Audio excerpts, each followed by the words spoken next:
Hello दोस्तों, मेरा नाम कुलदीप सिंह है। दोस्तों, यूपीएससी की श्रृंखला में हम एक क्लास कंप्लीट कर चुके हैं, जिसमें हमने समझा कि संविधान क्या है, संविधानवाद क्या है, राज्य व्यवस्था क्या है, भारत की विभिन्न संस्थाओं को समझा, संविधान के वर्गीकरण को समझा तथा अनुसूची को समझा।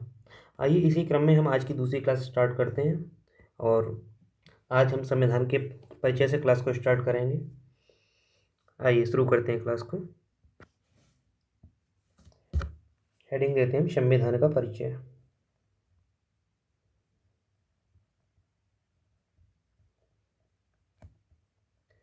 संविधान का परिचय।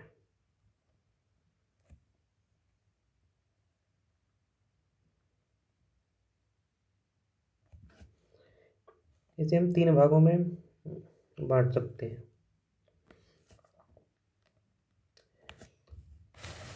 पहले भाग को कहेंगे संविधान का दर्शन।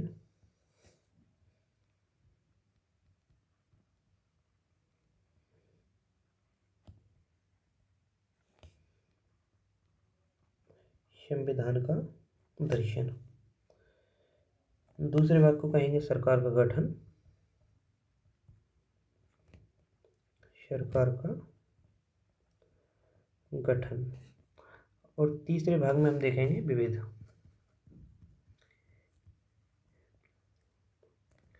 हम संविधान को इन तीन भागों में बांटकर देखते हैं। अब जो पहला जो भाग है, ये संविधान का लगभग 1/3 पार्ट है। लगभग 1/3 हिस्सा संविधान का हम इसमें कवर करेंगे।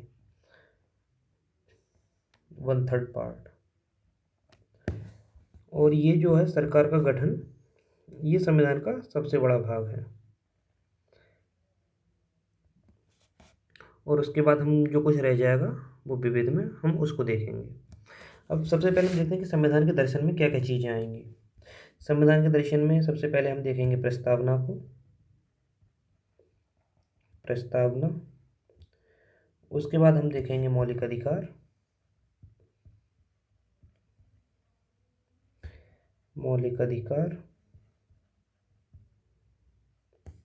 और फिर उसके बाद हम देखेंगे राज्य के नीति निर्देशक तत्व, DPSP, directive principles of state policy.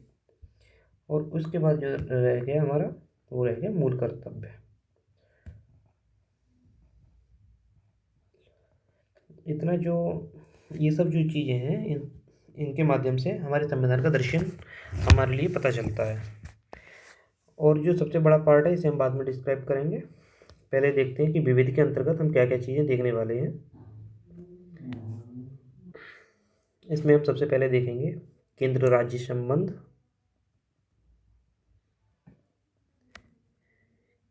केंद्र राज्य संबंध। उसके बाद इसमें देखेंगे हम नागरिकता।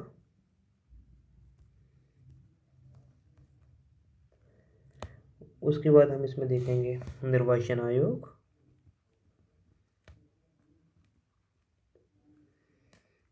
आयोग। इसके बाद पंचायतें।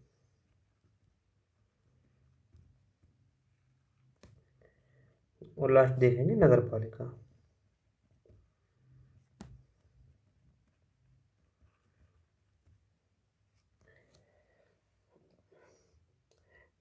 दोस्तों, क्या आप जानते हो कि सरकार क्या होता है? पहले हम एक शब्द है सरकार, इसको समझते हैं। तो सरकार क्या है? सरकार वह संस्था है जो शासन का कार्य करती हो, मतलब जिसके द्वारा सभी नीतियाँ बनाई जाती हों, उन्हें लागू करने की जिम्मेदारी भी उसी के एक भाग पर होती है, उसे सरकार कहा जाता है। तो इसे हम दो शब्दों में लिख सकते हैं, वह संस्था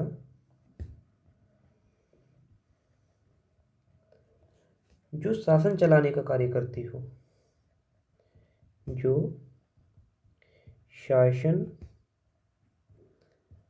चलाने का कार्य करती हो, उस संस्था को हम सरकार कहते हैं। और सरकार को समझते हैं हम हेडिंग देते हैं पहले सरकार।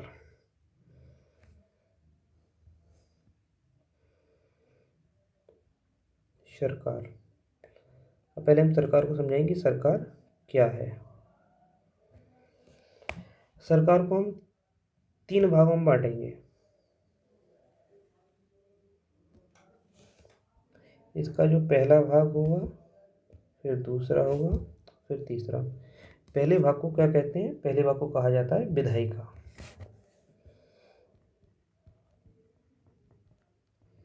पहले भाग को विधायिका कहा जाएगा। फिर दूसरे भाग को कहेंगे हम कार्यपालिका। और तीसरे भाग को न्यायपालिका। न्यायपालिका मतलब सरकार का जो गठन होता है वो इन तीनों से मिलकर होता है। विधायिका, कार्यपालिका और न्यायपालिका तीनों मिलकर सरकार बनाते हैं। तो हम समझेंगे कि कार्यपालिका, विधायिका और न्यायपालिका क्या है। तो कार्यपालिका का क्या कार्य होता है? कार्यपालिका का कार्य होता है, मतलब विधायिका का क्या कार्य होता है, पहले विधायिका को समझते हैं। तो विधायिका का कार्य है कानून बनाना। मतलब हमारे देश की जो संसद है उसी को हम विधायिका कहते हैं, या राज्यों में जो विधानमंडल होता है। तो विधायिका का कार्य हो गया कानून का बनाना। विधायिका के द्वारा कानून बनाया जाता है। कानून बनाना। विधायिका हमारे देश की कानून निर्मात्री संस्था है। और कार्यपालिका का क्या कार्य हो जाता है? कार्यपालिका का कार्य हो जाता है कानून को लागू करना।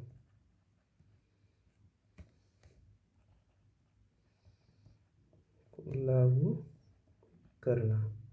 और न्यायपालिका का तो कार्य हम सभी जानते ही हैं, न्याय करना। हम कार्यपालिका को मतलब हमारे देश में कार्यपालिका 2 प्रकार की होती है, इसलिए इसे हम 2 भागों में बांटेंगे और इसे समझते हैं। एक तो कार्यपालिका होती है राजनीतिक कार्यपालिका। राजनीतिक कार्यपालिका।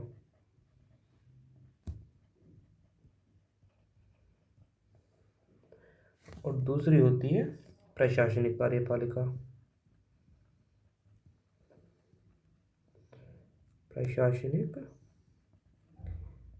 कार्यपालिका। अब इन दोनों में अंतर क्या होता है? मतलब राजनीतिक कार्यपालिका के अंतर्गत प्रधानमंत्री, मतलब कहने का मतलब प्रधानमंत्री है या मंत्रिपरिषद वगैरह है, ये सब चीज़ें जो आती है वो राजनीतिक कार्यपालिका के अंतर्गत आती है। क्योंकि कानून का निर्माण वगैरह संसद के द्वारा किया जाता है। और संसद में हमारे राजनेताओं की बैठकें होती हैं। तो और मंत्रिपरिषद संसद के सदस्यों से मिलकर बनती है। तो जो है मंत्रिपरिषद वो हमारी एक राजनीतिक कार्यपालिका है। तो इसे हम लिख लेंगे। और ये सिर्फ 5 वर्ष के लिए बनती है मंत्रिपरिषद का गठन। अगर वह अपने पूरे टाइम रहती है तो वो मैक्सिमम 5 वर्ष हो सकता है।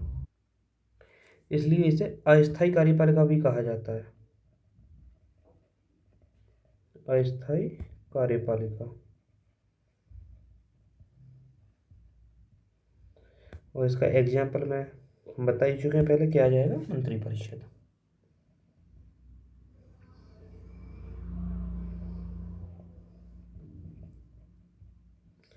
मंत्रिपरिषद। अब इसके अंतर्गत जो आता है ये होती है हमारी स्थायी कार्यपालिका। स्थायी कार्यपालिका। इसके अंतर्गत जो हमारी जो भी सभी सर्विसेज वगैरह है, जो कुछ हो गया, जो प्रशासन में भूमिका निभाते हैं तथा जिनके पद का एक स्थायित्व होता है, वो सब हमारी प्रशासनिक कार्यपालिका के अंतर्गत आता है। तो इसके एग्जाम्पल हम लिख सकते हैं नौकरशाही। तो इस प्रकार हमने समझा कि हमने संविधान को जो वर्गीकरण किया उसे हमने 3 भागों में बांट दिया। तो मतलब एक जो कि हम आगे कवर करने वाले हैं उसमें पहला पार्ट होगा हमारे संविधान का दर्शन। उसे हमने उसके अंतर्गत हम 4 हिस्से करेंगे। पहले में प्रस्तावना देखेंगे, फिर मौलिक अधिकार देखेंगे, फिर डीपीएसपी देखेंगे, उसके बाद हम मूल कर्तव्य को देखेंगे। फिर हम सरकार के गठन की तरफ चल रहे हैं। उसमें हम सबसे पहले समझा कि सरकार क्या है। सरकार वह संस्था है जो शासन चलाने का कार्य करती है, और इसको फिर हमने 3 भागों में बाँट दिया: विधायिका, कार्यपालिका और न्यायपालिका। फिर हमने समझाया विधायिका क्या है। विधायिका जो हमारे देश की संसद है, उसी को हम विधायिका कहते हैं, और उसका जो मतलब मुख्य कार्य है वह है विधि बनाना, इसीलिए इसे विधायिका कहा जाता है। तो इस विधि क्या है? कानून, मतलब कानून का जो निर्माण करती है उस संस्था को हम विधायिका कहते हैं। अब इसका काम हो गया सिर्फ कानून बनाना।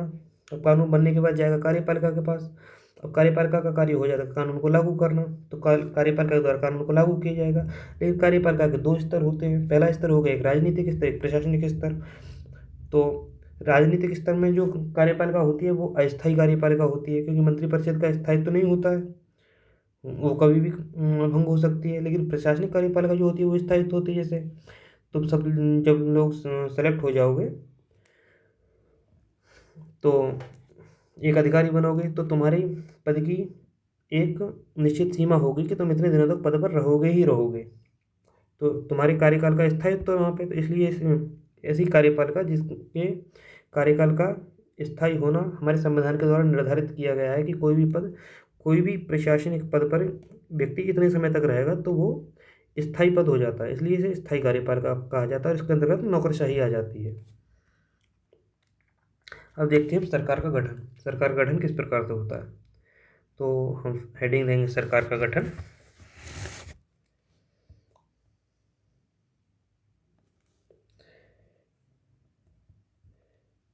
सरकार का गठन।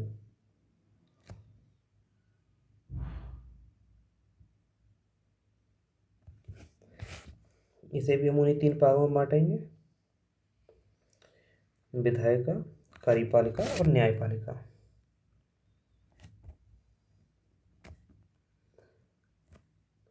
तो पहला हिस्सा हो जाएगा हमारा विधायिका।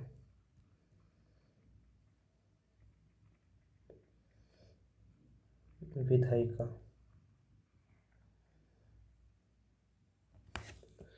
दूसरे में आ जाएगा कार्यपालिका।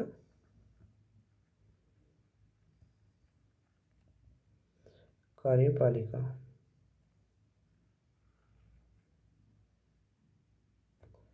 और तीसरे में आ जाएगा न्यायपालिका।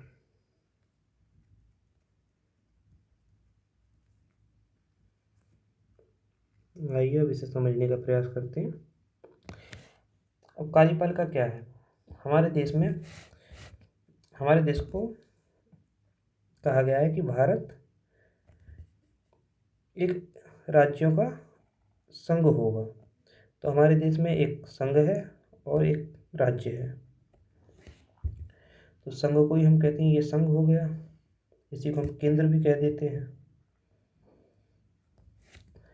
और यहाँ पे हम लिख लेते हैं राज्य या प्रांत। तो संघ की अपनी विधायिका होती है, राज्य की अपनी विधायिका होती है, दोनों की अलग अलग विधायिका होती है। तो संघ की जो विधायिका है उसको हम कहते हैं संसद, और राज्य की विधायिका को क्या कहते हैं?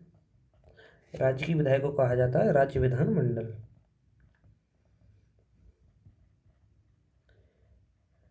राज्य विधान मंडल। अब संसद के कितने हिस्से हैं पता होगा आप सबको। संसद को 2 हिस्सों में बांटा जाता है। संसद के 2 सदन हैं, उच्च सदन और निम्न सदन। पहले सदन को उच्च सदन, उच्च सदन किसे कहा जाता है? राज्यसभा को। और निम्न सदन किसे कहा जाता है? लोकसभा। इसी प्रकार राज्य विधानमंडल के भी 2 हिस्से होते हैं मुख्यतः, मतलब कुछ राज्यों में इसके 2 हिस्से पाए जाते हैं, नहीं तो बहुत से राज्यों में एक ही हिस्सा होता है। तो इसका जो उच्च सदन होता है उसे हम विधान परिषद कहते हैं, विधान परिषद। और इसके निम्न सदन को क्या कहा जाता है? विधानसभा। तो केंद्र में विधि बनाने का जो कार्य करती है वो संस्था हो गई हमारी संसद, और राज्य के अंतर्गत जो विधि बनाने का कार्य करने वाली संस्था को कहते हैं हम विधानमंडल। तो केंद्र में जो संसद है उसके 2 हिस्से हो गए, राज्यसभा और लोकसभा। राज्य में जो विधि बनाने का कार्य करेगी उसके भी 2 हिस्से हो गए, विधान परिषद और विधानसभा। लेकिन सभी राज्यों में विधान परिषद नहीं पाई जाती है। सभी राज्यों में विधानसभा पाई जाती है।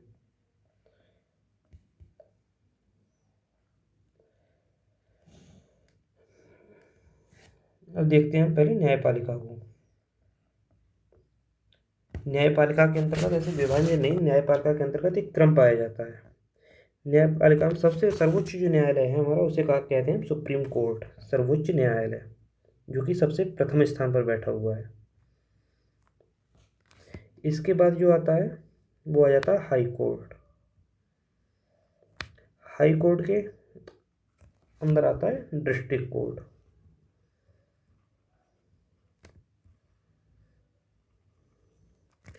डिस्ट्रिक्ट कोर्ट, और इसके अंतर्गत आ जाते हैं अन्य न्यायालय। हाई कोर्ट जो है ये सर्वोच्च न्यायालय कहा जाता है इसे हिंदी में।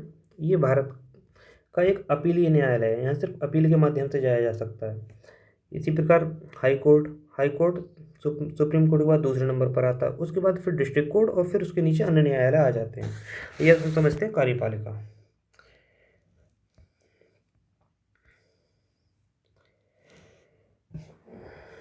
हेडिंग देंगे हम कार्यपालिका।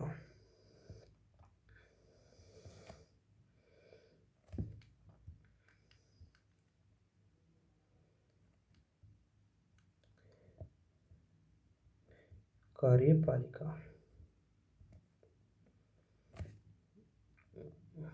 अब समझते हैं कार्यपालिका के अंतर्गत क्या क्या चीज़ें आती हैं।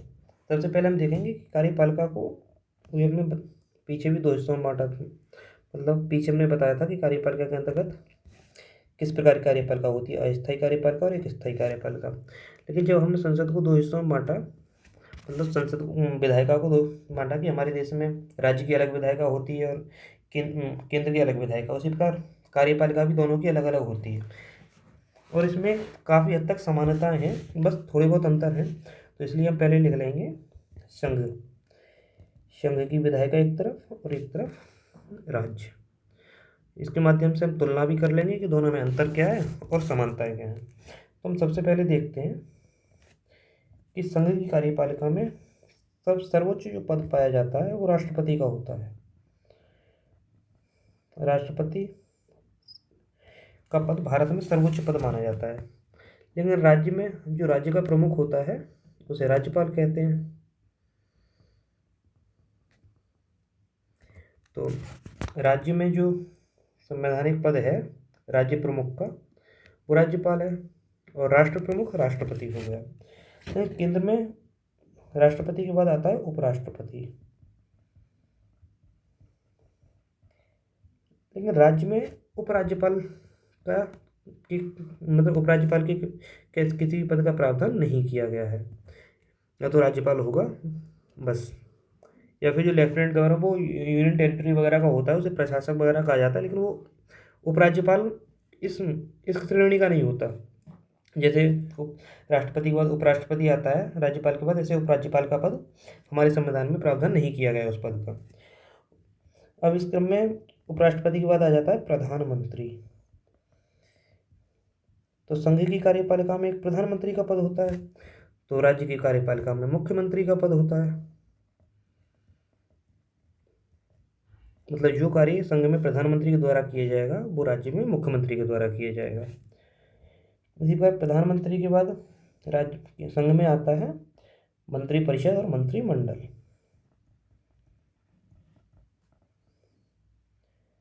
मंत्रिपरिषद और मंत्रिमंडल।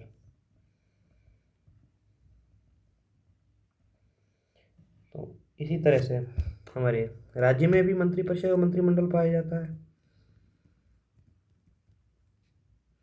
मंत्रिपरिषद और मंत्रिमंडल।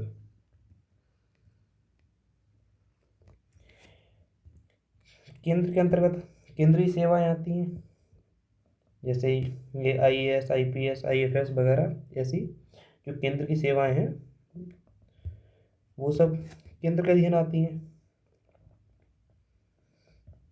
राज्य की अपनी सेवाएं होती हैं जो कि पीसीएस के तहत जिनकी भर्ती की जाती है प्रांतीय सेवाएं।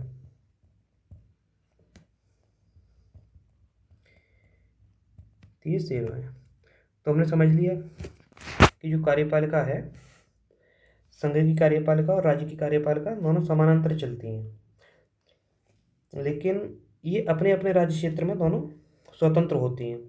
राष्ट्रपति देश का प्रमुख हो जाता है, तो राज्य का प्रमुख राज्यपाल हो गया।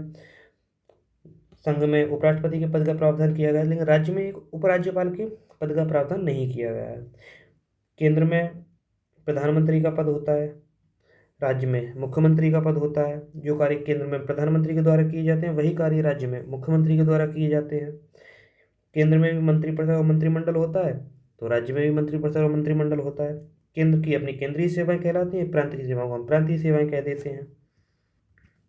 तो इस प्रकार से हमने संविधान की कुछ बेसिक चीज़ों को समझ लिया है। अब हम सबसे पहले समझ लेते हैं कि विधायिका में किसी भी कानून के निर्माण के लिए जो बहुमत वगैरह की ज़रूरत होती है, वो किस प्रकार के बहुमत होते हैं और किस प्रकार से किस विधेयक में किस प्रकार के बहुमत की ज़रूरत होती है। इस समझने के बाद फिर हम एक क्रम से क्लास को कंटिन्यू करेंगे। ये सब बेसिक चीज़ों के अंतर्गत आ जाएगा फिर। तो आज हम समझने की कोशिश करते हैं कि बहुमत के प्रकार। तो हम सबसे पहले हेडिंग देंगे बहुमत के प्रकार। इसे समझने से हमारे लिए आगे थोड़ा समझना आसान हो जाएगा सभी चीज़ों को, क्योंकि ये हर जगह आने वाली चीज़ है। तो सबसे पहले हम हेडिंग देंगे बहुमत के प्रकार। हमारे संविधान में 4 प्रकार के बहुमत का वर्णन किया गया है। तो सबसे पहले हम लिखेंगे पहले प्रकार का जो बहुमत दिया गया है हमारे संविधान में, उसे कहते हैं साधारण बहुमत। साधारण बहुमत,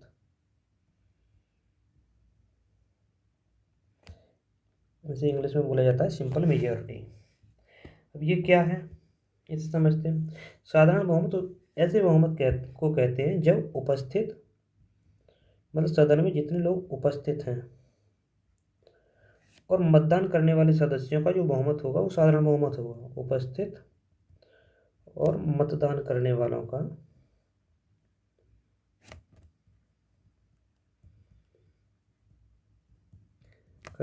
का बहुमत। अगर उपस्थित जितने लोग उपस्थित हैं उसमें से जितने लोगों ने मतदान किया है, वो तो मतदान करने वाले लोगों का जो बहुमत होगा उसे हम साधारण बहुमत कहेंगे। तो इसे हम एग्जाम्पल से समझते हैं, फिर ये चीज़ समझ में आ जाएगी। जैसे मान के चलिए कि हम लोकसभा को ले लेते हैं। लोकसभा जो कि हमारे केंद्रीय जो विधायिका है उसका एक सदन, जो निम्न सदन है उसे लोकसभा कहा जाता है। तो लोकसभा की कुल सदस्य संख्या कितनी है?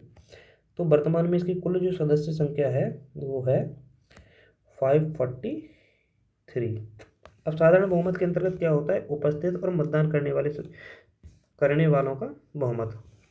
यहाँ पर लिख दी करने वाले, उपस्थित और मतदान करने वाले सदस्यों का बहुमत। करने वाले सदस्यों का बहुमत।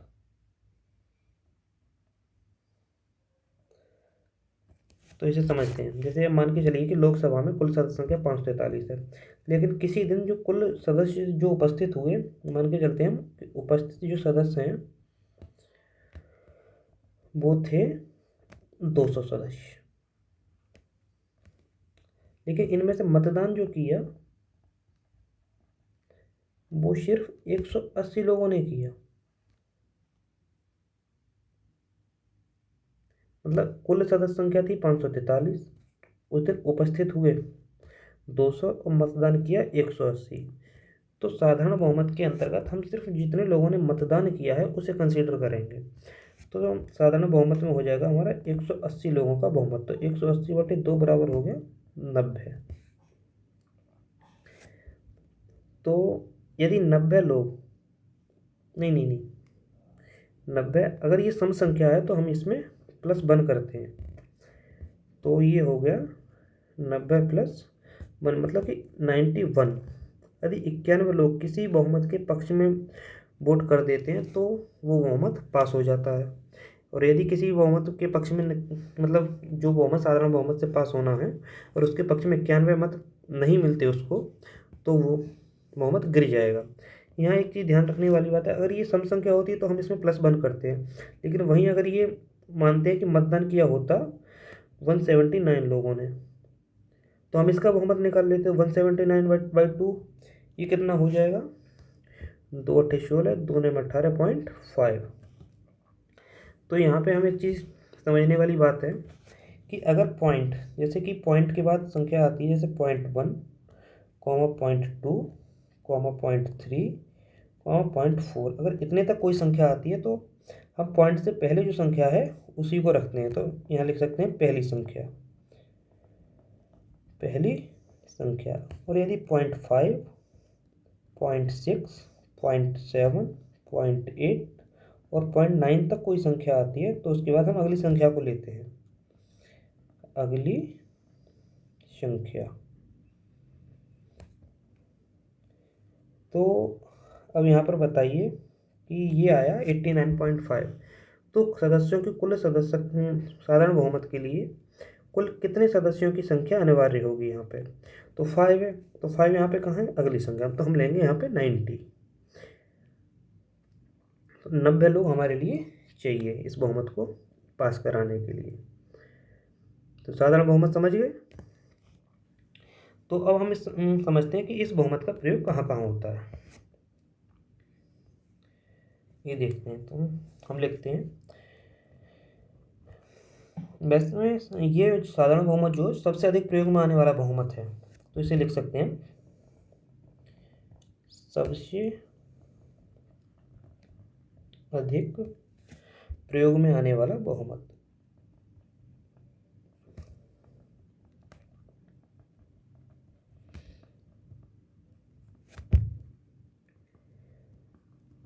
आने वाला बहुमत कुछ लिख सकते हैं, जैसे कि साधारण विधेयक, अगर कोई साधारण विधेयक है तो उस पर जो मतदान होगा वो साधारण विधेयक, साधारण बहुमत से पास किया जाएगा उस साधारण विधेयक को, साधारण विधेयक हो गया। अगर धन विधेयक है तो वो भी साधारण बहुमत से ही पास किया जाता है। इन सब चीज़ों को हम आगे चल के समझेंगे, बस अभी इतना याद रखिएगा, धन विधेयक है। इसी प्रकार वित्त विधेयक, वित्त विधेयक भी साधारण बहुमत से ही पास किया जाता है। और जो अधिकांश प्रस्ताव अधिकांश प्रस्ताव जो आते हैं वो भी हम साधारण बहुमत से ही पास करते हैं, इसे लिख सकते हैं अधिकांश प्रस्ताव। इन सब चीज़ों को हम आगे चल के समझेंगे, तो टेंशन नहीं लेना है, अभी बस इतना समझना है कि साधारण बहुमत क्या है और उसे किस प्रकार समझाता है। तो हम समझ चुके हैं साधारण बहुमत के उपस्थित और मतदान करने वाले सदस्यों का बहुमत, और इसे हमने एग्जाम्पल से समझ भी लिया है। एग्जाम्पल से समझा था कि लोकसभा में अगर अभी वर्तमान में 543 लोग हैं और मान लेते हैं कि किसी दिन 200 लोग उपस्थित हुए, लेकिन 200 लोगों में से 20 लोगों ने मतदान में भाग नहीं लिया, तो कितनों ने लिया, 180 लोगों ने। तो 180 एक सम संख्या है, तो अगर सम संख्या में एक इसलिए जोड़ते हैं कि नहीं तो अगर एक नहीं जोड़ेंगे तो 90 और 90 तो बराबर हो जाएंगे, तो यहाँ पे स्थिति खराब हो जाएगी। अगर अगर किसी मतलब किसी विधेयक को पास करने के लिए दोनों तरफ बराबर लोग हो जाएंगे तो उसे पास कैसे करेंगे, इसलिए इसे एक को जोड़ा जाता है ताकि हम बहुमत डिक्लेयर कर सकें कि एक तरफ लोग इतने ज़्यादा हो गए।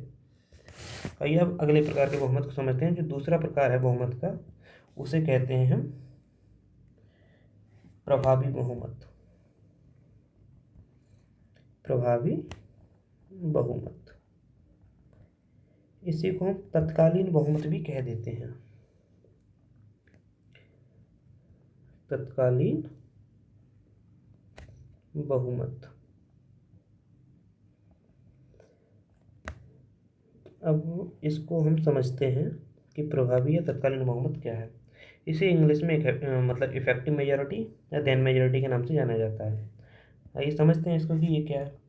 प्रभावी या तत्कालीन सदस्य संख्या का बहुमत, मतलब प्रभावी, ये जो तत्कालीन सदस्य संख्या होती है, अगर उस संख्या का हमें बहुमत प्राप्त हो जाता है तो उस बहुमत को हम प्रभावी बहुमत या तत्कालीन बहुमत कहते हैं। तो मैं लिख सकते हैं प्रभावी या तत्कालीन सदस्य संख्या का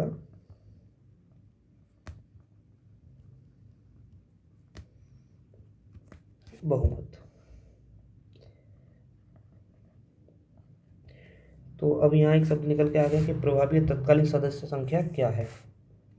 तो हम इसको भी समझते हैं। प्रभावी या तत्कालीन सदस्य संख्या,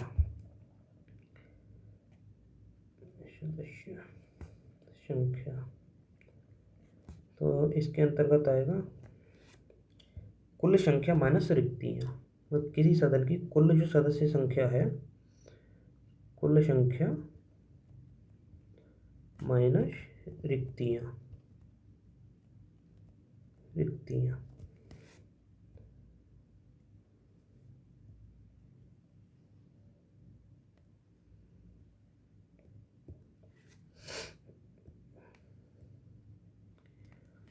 माइनस रिक्तियाँ। अब इसे हम समझते हैं ये रिक्तियाँ क्या हैं। सबसे पहले हम रिक्तियाँ देखते हैं। रिक्तियाँ जैसे मान के चलिए कि किसी सदस्य की मृत्यु हो जाती है तो पद रिक्त हो गया। कोई सदस्य त्याग पत्र दे देता है तब भी पद रिक्त हो जाएगा। या किसी सदस्य का निर्वाचन रद्द हो जाता है,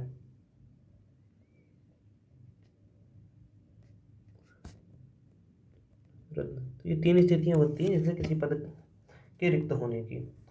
तो हम इसे समझते हैं। जैसे मान के चलिए कि दो लोगों की मृत्यु हो गई,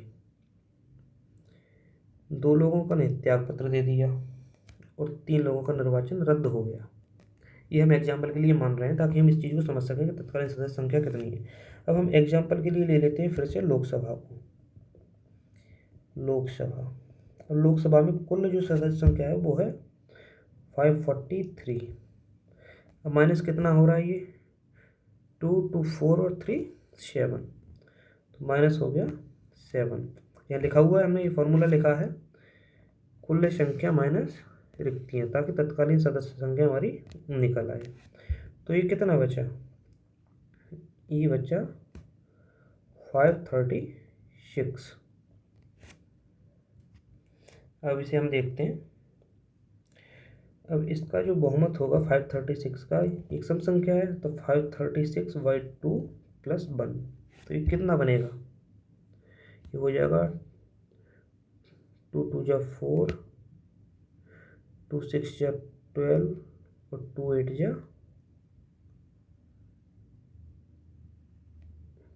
16 और +1, तो ये टोटल हो जाएगा 269। तो इतने सदस्यों का हमें, इतनी सदस्य संख्या जो है, इतने सदस्यों का मतलब किसी विधेयक के अगर फेवर में पड़ता है तो वो विधेयक पास हो जाता है। तो तत्कालीन बहुमत या प्रभावी बहुमत निकल के आएगा हमारा इतना। हमने एग्जाम्पल के माध्यम से देख लिया कि जितने भी सदस्य हैं कुल सदस्य संख्या में जो रिक्तियाँ हैं उन्हें घटाने के बाद जो बहुमत बनता है उसे हम तत्कालीन या प्रभावी बहुमत कहते हैं। आइए इसके प्रयोग को देखते हैं। तो इसका जो प्रयोग है हमारे संविधान में 8 जगह किया गया है। इसका प्रयोग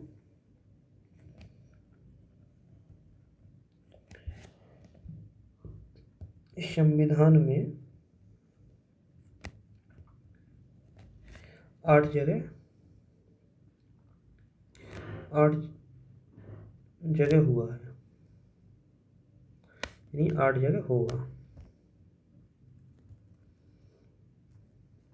देखते हैं। सबसे पहले लोकसभा,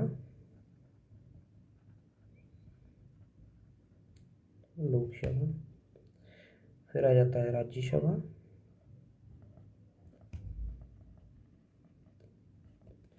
फिर आ जाता है विधानसभा,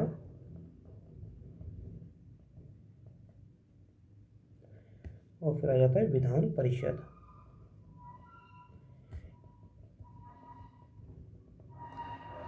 अब लोकसभा में एक होता है अध्यक्ष, और एक होता है उपाध्यक्ष। इसी प्रकार राज्यसभा में एक होता है सभापति और एक होता है उपसभापति। इसी प्रकार हमारी विधानसभा में एक अध्यक्ष होता है, एक उपाध्यक्ष होता है। इसी प्रकार विधान परिषद में एक सभापति होता है और एक उपसभापति होता है। तो यदि इन सब सदस्यों को उनके पद से हटाना हो तो हमें प्रभावी या तत्कालीन बहुमत की आवश्यकता पड़ती है। को हटाने में प्रयोग। समझ रहे हैं कि यदि लोकसभा के अध्यक्ष को, उपाध्यक्ष को, राज्यसभा के सभापति को या उपसभापति को, इसी प्रकार विधानसभा के अध्यक्ष या उपाध्यक्ष को या विधान परिषद के सभापति उपसभापति को उनके पद से हटाना है तो किस प्रकार की बहुमत की जरूरत पड़ेगी? ये प्रभावी और तत्कालीन बहुमत। लेकिन जैसे अब ये जो है ये हमारे संसद के सदस्य हैं, तो इन्हें इन अध्यक्ष या उपाध्यक्ष या सभापति उपसभापति को जो उनके हटाने के लिए अगर कोई प्रस्ताव लाया जाता है तो इन्हीं के सदन में लाया जाएगा और वहीं इस पर मतदान होगा। इसी प्रकार विधानसभा के अध्यक्ष या उपाध्यक्ष या सभापति उपसभापति को उनके पद से हटाना है तो ये राज्य की विधानसभा के अंतर्गत इस बहुमत का प्रयोग किया जाएगा। अब आता है हमारे तीसरे प्रकार का बहुमत जो कि सबसे ज़्यादा इम्पोर्टेंट है, सबसे महत्वपूर्ण तीसरे प्रकार का बहुमत। तो हम लिखते हैं विशेष बहुमत। विशेष बहुमत। विशेष बहुमत का अर्थ होता है 2/3 बहुमत।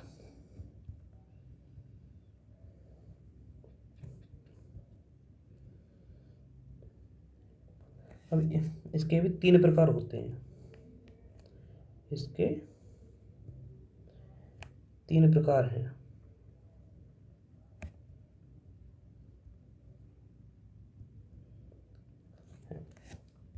और तीनों में ही 2/3 बहुमत की जरूरत पड़ती है। 2/3 बहुमत।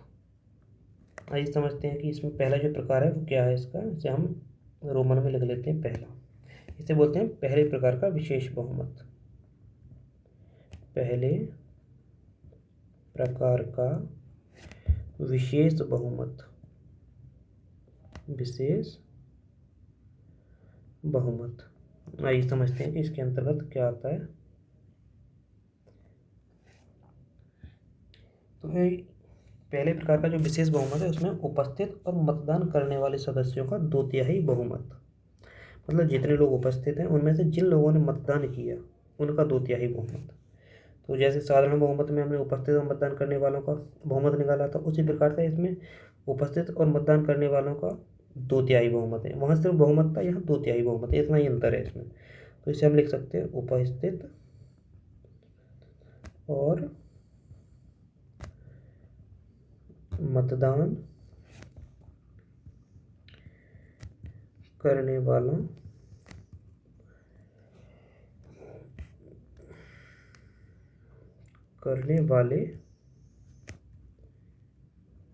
सदस्यों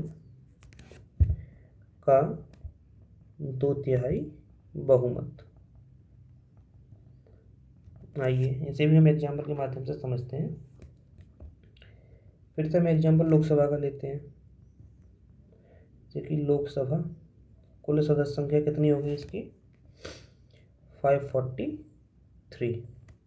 मान लेते हैं फिर किसी दिन जो उपस्थित हुए, उपस्थित वो 200 लोग हुए, लेकिन मतदान जो किया वो 180 लोगों ने किया। ये कोई भी संख्या हो सकती है सॉल्यूशन के लिए, ताकि अच्छे से तुम समझा सकें, इसलिए हमने ये ऐसी संख्या ली है जो आसानी से कट जाए। तो अब हमें देखना है पहले प्रकार का विशेष बहुमत क्या है, उपस्थित और मतदान करने वालों का। यहाँ है मतदान करने वालों का बहुमत। तो मतदान कितने लोगों ने किया, 180 लोगों ने। तो हम 180 लोगों का होने वाले सदस्यों का 2/3 बहुमत। तो 180 को हम कितने से गुणा कर देंगे, 2/3 से। तो ये कितना बना, हो गया 120। तो हमें कितना चाहिए, मतलब पहले प्रकार का जो बहुमत हुआ वो हुआ 120। समझ रहे हैं ना, मतलब उपस्थित कितने थे, 200 लोग। उनमें से मतदान कितने लोगों ने किया, 180 लोगों ने। तो हमें जो निकालना है वो सिर्फ मतदान करने वाले सदस्यों का 2/3 बहुमत, पहले प्रकार का विशेष बहुमत हो जाता है। आइए अब इसके प्रयोग की बात करते हैं। इसका जो प्रयोग है, इसका प्रयोग किया जाता है जब कोई विधेयक आर्टिकल 249 के तहत अगर सदन में लाया जाता है, आर्टिकल 249, तो उस पर जो मतदान होगा वो पहले प्रकार के विशेष बहुमत से ही उसे पारित किया जाएगा। अगर उसे पहले प्रकार के विशेष बहुमत के तहत मत प्राप्त नहीं होते हैं तो वो विधेयक सदन में गिर जाएगा। तो 249 में क्या है, 249 संसद को राज्य सूची के विषय पर कानून बनाने का अधिकार देता है। संसद को राज्य सूची के विषय पर कानून बनाने का अधिकार।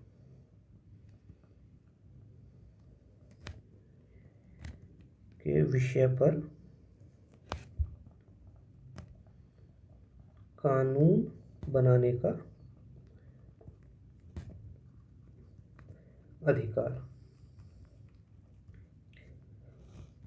इसी प्रकार एक आर्टिकल है, आर्टिकल 312, इसे आप जानते ही होंगे, तो नहीं जानते तो अभी जान जाएंगे। तो यदि कोई विधेयक आर्टिकल 312 के तहत, मतलब 312 के तहत सदन में आता है, तो उसे भी पारित करने के लिए हमारे लिए पहले प्रकार के विशेष बहुमत की आवश्यकता होगी। मतलब उपस्थित और मतदान करने वाले सदस्यों को, मतलब कि जितने सदन में जितने भी सदस्य उपस्थित हैं उनमें से जितने लोगों ने मतदान में भाग लिया है उनका 2/3 बहुमत हमें चाहिए विधेयक को पारित करने के लिए। तो इसके अंतर्गत आता है किसी नई अखिल, मतलब लिख सकते हैं एक या एक से अधिक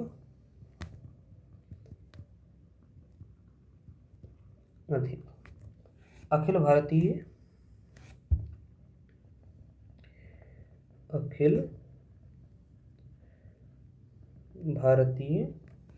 सेवाएं गठित करने के लिए। अभी वर्तमान में कितनी अखिल भारतीय सेवाएं हैं, अगर पता हो तो कमेंट बॉक्स में इसका आंसर दीजिएगा। कितनी अखिल भारतीय सेवाएं हैं और उनके क्या क्या नाम हैं। मतलब गठित करने के लिए ये संसद को अधिकार देता है आर्टिकल 312। तो अगर कुछ किसी ने अखिल भारतीय सेवा का गठन करना है तो वो विधेयक आर्टिकल 312 के तहत आएगा। और उस विधेयक को पारित करने, मतलब उस अखिल भारतीय सेवा के लिए, मतलब जिसके लिए जो प्रस्ताव आया गया है उसे पारित करने के लिए पहले प्रकार के विशेष बहुमत की आवश्यकता होगी। तो वो होगा पहले प्रकार का 2/3, मतलब उपस्थित मतदान करने वाले सदस्यों का 2/3 बहुमत। अब विशेष बहुमत का ही दूसरा प्रकार, विशेष बहुमत के अंतर्गत ही हम देखते हैं, जिसे हम कहते हैं दूसरे प्रकार का विशेष बहुमत। दूसरे प्रकार का विशेष बहुमत।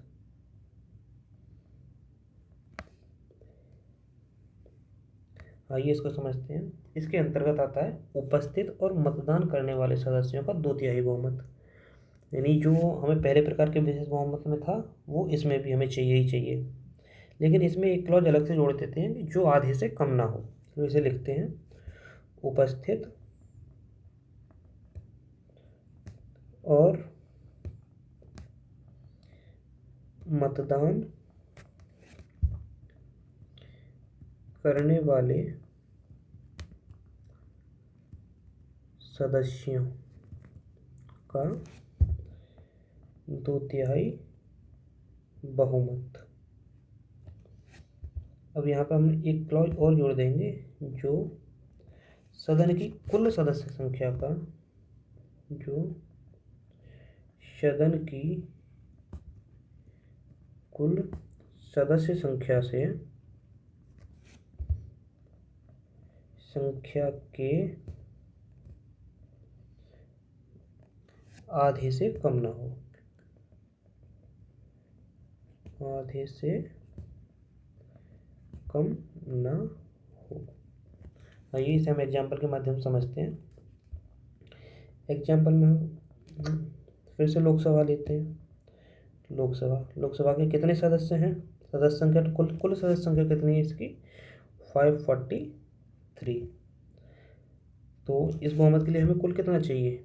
543 का आधा कितना होगा? 543/2। तो यू निकलेगा 271.5। अब यहाँ पर 0.5 आ गया, 0.5 आया तो हम कौन सी संख्या लेंगे? अगली, तो 272। तो दूसरे प्रकार के विशेष बहुमत को पारित करने के लिए हमें लोकसभा में 272 लोगों के बहुमत की जरूरत होगी। तो उपस्थित और मतदान करने वाले सदस्यों का जो बहुमत है वो इतने से कम नहीं होना चाहिए। अगर किसी विधेयक के पक्ष में 272 लोग मत दे देते हैं तो वो विधेयक पारित समझा जाएगा, और ये दूसरे प्रकार का विशेष बहुमत है। चाहे उस दिन कितने भी सदस्य उपस्थित हों, चाहे कितने भी ना हों, अगर इतनी सदस्य संख्या आ जाती है और वो विधेयक जैसे पारित होने के लिए दूसरे प्रकार के विशेष बहुमत की जरूरत होती है, तो उसे बस अपने पक्ष में 272 लोगों के मत की जरूरत पड़ेगी। आइए इसके प्रयोग को देखते हैं। इसके प्रयोग के अंतर्गत सीधा सा आएगा, संविधान मतलब जितने भी जो है सुप्रीम कोर्ट के जज हो गए, सुप्रीम कोर्ट के जज, हाई कोर्ट के जज, CAG और मुख्य निर्वाचन आयुक्त, चीफ इलेक्शन कमीशन, निर्वाचन आयुक्त, इन लोगों को पद से हटाने में दूसरे प्रकार के विशेष बहुमत की आवश्यकता पड़ती है, को पद से हटाने के लिए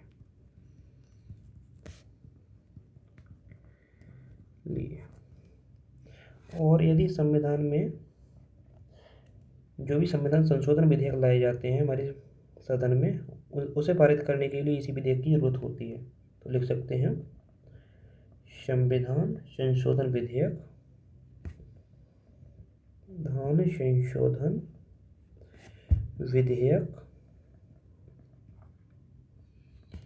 इसी से पारित होगा, भी इसी से पारित होगा। तो हमने कितने समझ लिए? दूसरे पर मतलब जो हम विशेष बहुमत को समझ रहे थे उसमें हमने समझ लिए पहले प्रकार का विशेष बहुमत, दूसरे प्रकार का विशेष बहुमत, और अब आते हैं तीसरे प्रकार के विशेष बहुमत पर। तो ये है, इसे हम बोलते हैं तीसरे प्रकार का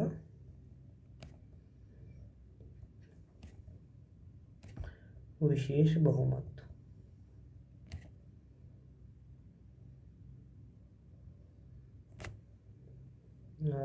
इसे समझते हैं, इसे सबसे कठोर माना जाता है, सबसे कठोर, क्योंकि ये कुल सदस्य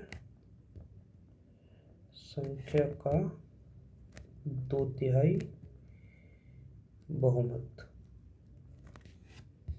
मतलब कुल सदस्य संख्या का 2/3 बहुमत जो है वो तीसरे प्रकार का विशेष बहुमत है। एग्जाम्पल समझते हैं, फिर से लोकसभा को लेते हैं। अब कुल सदस्य कितने हैं इसमें? कुल जो है वो 543 है। अब 543 का बहुमत कितना हो जाएगा, 543/2/3। तो हम देखते हैं, 3 कम 3 बचे तो ये इतना होगा इंटू 2, तो ये होगा 2 और 2 3 362। तो तीसरे प्रकार के विशेष बहुमत में जो संख्या निकल कर आई वो आई 362। मतलब कुल सदस्य कितने थे हमारे, 543। और यहाँ पर बोला गया है कुल सदस्य संख्या का 2/3 बहुमत। तो 543 का 2/3 जो होगा वो 362 होगा। तो जो जितने भी विधेयक, मतलब जो कोई प्रावधान जिसमें जैसे पारित करने के लिए तीसरे प्रकार के विशेष बहुमत की जरूरत होती है, उसमें 362 लोगों के मत की आवश्यकता पड़ेगी। यदि इससे कम किसी विधेयक को मत प्राप्त होते हैं तो विधेयक सदन में गिर जाएगा। तो इसका प्रयोग भी केवल संविधान में एक ही जगह किया जाता है। तो हम वो प्रयोग लिख लेते हैं। इसका प्रयोग है केवल आर्टिकल 61 में।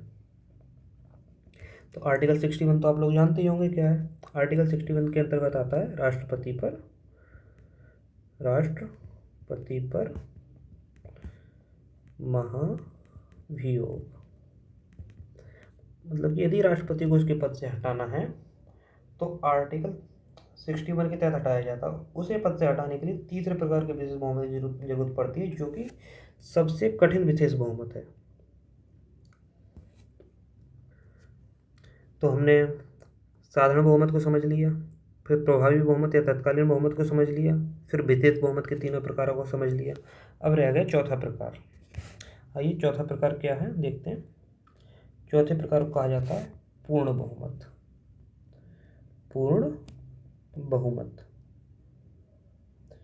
या स्पष्ट बहुमत भी इसको बोला जाता है। स्पष्ट बहुमत,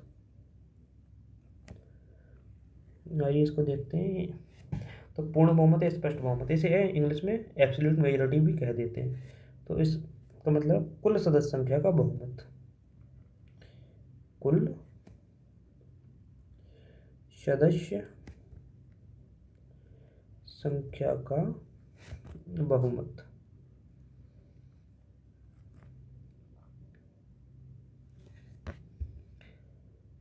तो एग्जाम्पल से समझते हैं, फिर से लोकसभा ले लेते हैं। तो लोकसभा में कुल सदस्य संख्या कितनी है, 543। तो इसका बहुमत कैसे निकलेगा, 543/2।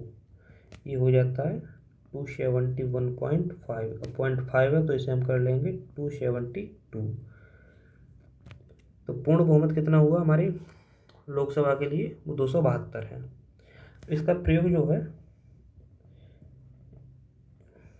इसका प्रयोग क्या है, एक कथन है। मतलब पूर्ण बहुमत जो राष्ट्रपति के चुनाव में जो निर्वाचन कोटा होता है उसे पूर्ण बहुमत रखा गया है। तो इसे लिख सकते हैं राष्ट्रपति के चुनाव में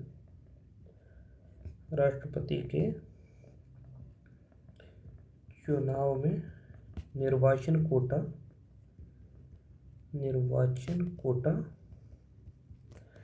पूर्ण बहुमत होता है।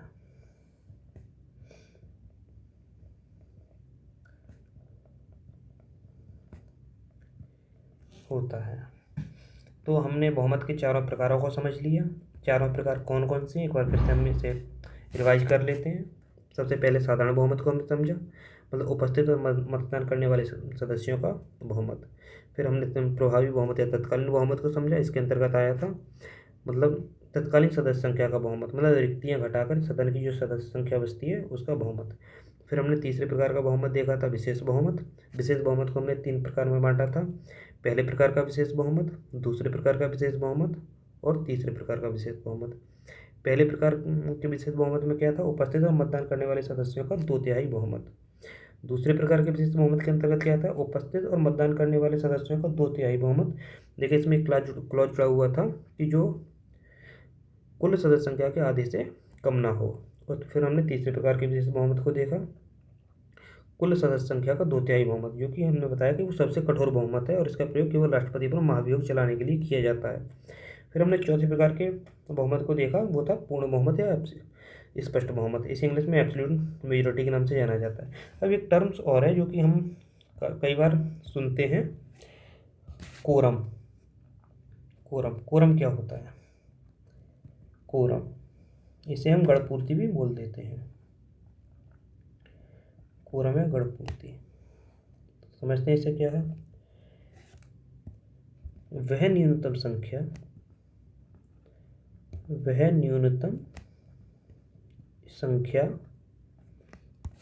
जो किसी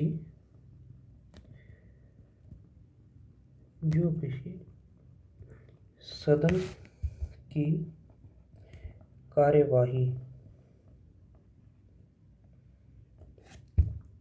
को वैध बनाने के लिए जरूरी है। मतलब किसी सदन की कार्यवाही के संचालन के लिए जो न्यूनतम संख्या आवश्यक हो उसे कोरम या गणपूर्ति कहते हैं। मतलब किसी सदन में की बैठक हो रही है तो कितने न्यूनतम सदस्य होने चाहिए कि उस सदन की बैठक को संचालित किया जा सके, वो न्यूनतम संख्या को कोरम या गणपूर्ति कहते हैं। भारत में ये संख्या है 10%। भारत में कुल का 10% या 1/10। भारत में किसी भी सदन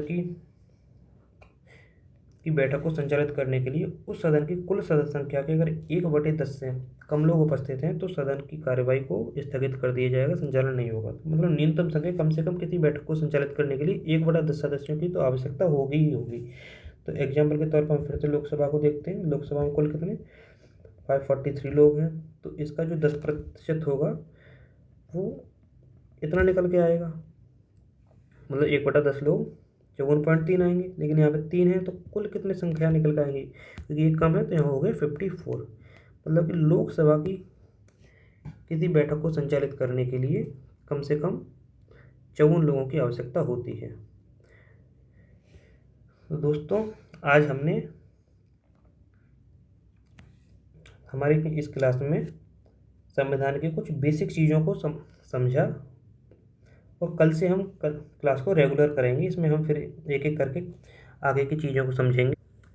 कल से हम प्रस्तावना शुरू करेंगे और क्रमबद्ध तौर से आगे चलेंगे। अभी ऐसे कुछ टर्म्स को या बेसिक टर्मिनोलॉजी को समझाए जो कि आगे हमारे लिए ज़रूरी थी, जिससे हमें आगे अपनी पढ़ाई को संचालित करने में कोई दिक्कत नहीं आएगी और अच्छे से समझ सकेंगे हर चीज़ को। यदि आपको क्लास पसंद आई हो तो वीडियो को लाइक करें, अपने दोस्तों के साथ शेयर करें और कमेंट करके हमें अपनी राय ज़रूर बताएं। चैनल को सब्सक्राइब करें। Thank you.